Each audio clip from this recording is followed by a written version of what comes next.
Sir नमस्कार. नमस्कार. काय सांगाल सर आपण? शायर असं म्हणतो, जिसकी मस्ती जिंदा है उसकी हस्ती जिंदा है, बाकी तो जबरदस्ती जिंदा है. मस्ती आणि ऊर्जा, ही ऊर्जा कुठून येते? जर तुम्ही शारीरिक आणि मानसिकदृष्ट्या सुखरूप असाल तर.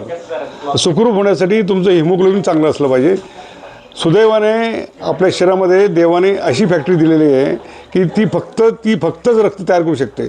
आता एका मिनिटाला मी 75,000 सलांच्या बाटल्या तयार करू शकतो, पण एक थेंब रक्ताचा तयार करू शकत नाही. आणि म्हणून रक्तदान श्रेष्ठदान आहे.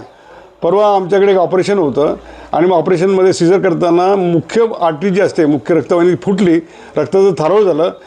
क्षणामध्ये पेशंट जातो का राहतं अशी परिस्थिती निर्माण झाली.